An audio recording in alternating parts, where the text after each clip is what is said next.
Hello and welcome back to my channel. आज हम पढ़ेंगे एग्रीकल्चर फाइनेंस एंड कॉर्पोरेशन के बारे में। ऑलरेडी दो मैंने प्लेलिस्ट चला दी है, दो डिफरेंट सब्जेक्ट की। थर्ड सब्जेक्ट है, आप मुझे नीचे कमेंट करके बताइएगा अगर आपको कोई और सब्जेक्ट भी पहले चाहिए हो तो। Starting with the agriculture finance and corporation, सबसे पहले हम इसमें मीनिंग की बात कर लेते हैं, इसका मतलब क्या होता है। तो हम देखते हैं agriculture finance generally means studying, examining and analysing, मतलब उसकी पढ़ाई करना, उसका एग्जामिन करना और फिर उसका एनालाइज करना।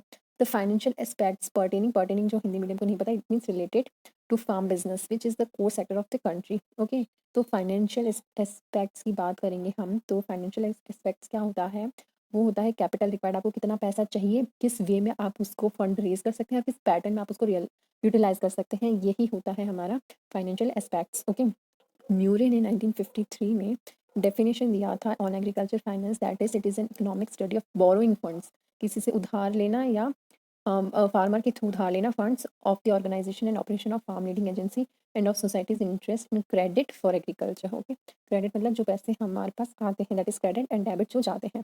ओके, सो ये डेफिनेशन एज इट इज़ अच्छे से याद कर लेना। और अगर आप म्यूरे के साथ लिख रहे तो एज इट इज़ डेफिनेशन लिखना। Agriculture finance is viewed both at macro level and macro level.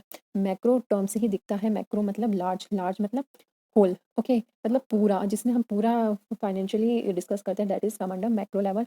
And micro मतलब छोटा, इंडिविजुअल स्तर पे, अगर मुझे अकेले को लोन चाहिए मेरे फार्म के रिगार्डिंग तो वो माइक्रो लेवल पे आएगा। ओके, सो मूविंग ऑन, हम होल और इंडिविजुअल की बात कर लिए हैं।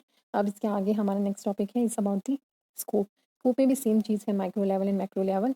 आप देख सकते हैं यहाँ से कि इंडिविजुअल है तो माइक्रो, एंड अगर पूरा एग्रीगेशन है तो मैक्रो। सिग्निफिकेंस की अगर बात करें हम कि क्या इसका सिग्निफाई क्या करता है ये, तो इट शुड फर्स्ट कि आप फार्म की एक्टिविटीज़ के लिए क्रेडिट उठा रहे हो। ठीक है, अगर आपको फाइनेंस की ज़रूरत है तो पहली बात तो आपको एग्रीकल्चर फाइनेंस है, तो फार्म की एक्टिविटीज़ के लिए, उसको फार्म की एक्टिविटीज़ को आप एक्सटेंड कर पाओ, उस इसीलिए आप उसको यूज़ करें। ठीक है, सेकंड चीज़ है कि finance should stimulate the productivities of farm resource resulting in higher economic result returns. See return उससे हमें हायर मिलना चाहिए, ऐसा नहीं हमें इनपुट ज़्यादा दें और आउटपुट हमें कम मिले। रिटर्न्स उससे डेफिनेटली हमें हायर रिटर्न्स की उम्मीद रहती है अगर हमको इन्वेस्टमेंट करते हैं तो। ठीक है, लॉस में नहीं जाना, फ़ायदे में जाना है, दैट्स वाई रिटर्न्स ज़्यादा चाहिए। Finance should promote economic development of farm house holds.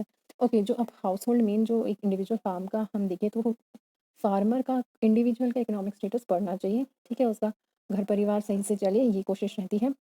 Next is finance should be provided by an external.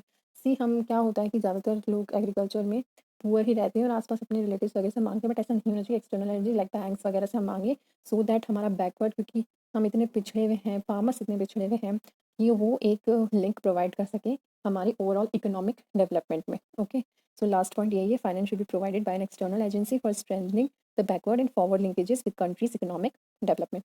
तो ये 4 पॉइंट आपको एज ए सिग्निफिकेंट याद रखें कि ये 4 चीज़ें होनी ही चाहिए when we are taking agriculture finance. Okay, ये 4 चीज़ें हमें एकदम ध्यान रखनी चाहिए कि हमारे से जो फार्म के हम फाइनेंस उठा रहे हैं, क्रेडिट ले रहे हैं, they should possess these significance. Next, moving on, role in Indian agriculture.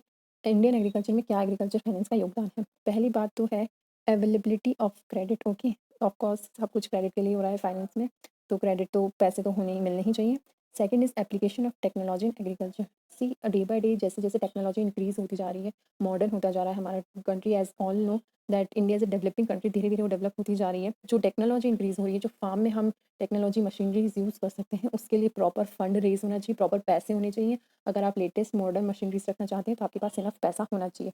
Second point उसी को इम्प्लाई कर रहा है, that application of technology in agriculture. ठीक है, उसका पूरा टेक्नोलॉजी का एग्रीकल्चर में योगदान है। ठीक है, next is increase in the production and productivity of agriculture. ठीक है, प्रोडक्शन भी होना चाहिए प्लस प्रोडक्टिविटी भी हो। सी क्या है कि हमारा जो एग्रीकल्चर है उसमें ज़्यादातर फार्मर्स जो है वो बहुत पुअर है।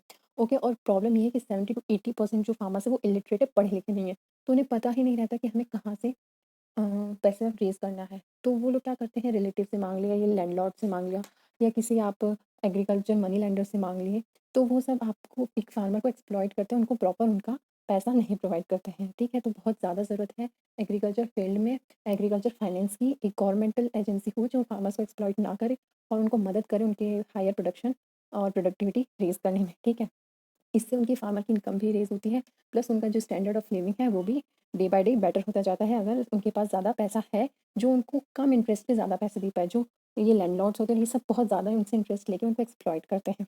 ठीक है, तो उनको ऐसी एग्रीकल्चर फाइनेंस की ज़रूरत है जो कम इंटरेस्ट पे उनको ज़्यादा पैसे दे पाए। ओके, अगर हम यहाँ पे जो थर्ड पॉइंट है increase in the production productivity of agriculture का बात करें तो production and productivity is two different terms, it is not same. Productivity means rate of production, okay. Productivity और प्रोडक्शन में डिफरेंस होता है, ये याद रखिएगा। हर जगह आपको इनका वैल्यूज़ भी अलग अलग होता है, तो आप इसको अच्छे से याद रखिएगा। Productivity is the rate of production, ठीक है, ये चीज़ यहाँ पे याद रखिएगा। इसके नीचे वाले पॉइंट हमने डिस्कस कर लिए हैं, that increase in farm income, then improvement in the living standard of rural people, then reduction of regional economic imbalance and inter farm assets, okay. अगर हम यहाँ असेट्स का बात करें तो असेट्स होता है, आप लोगों को पता है असेट्स का, असेट्स एंड लायबिलिटीज़ दो टर्म्स आएंगे जो आगे हम फर्दर डिस्कस करेंगे कि असेट्स और लायबिलिटीज़ क्या होता है, बट अभी के लिए इतना जान लीजिए। असेट्स वो होता है जो ऑलरेडी एक फार्मर के पास चीज़ें होती हैं, ओके, और लायबिलिटीज़ वो है जो एक फार्मर को चाहिए, okay. So assets are those which are owned by the farmers and liabilities refer to all the things which are owned to others by the farmer. Thank you, आज इतना ही पढ़ेंगे हम। आप कमेंट करके बताइएगा आपको वीडियो कैसा लगा प्लीज़, और नेक्स्ट टाइम तक वेट करिए। Thank you, bye bye.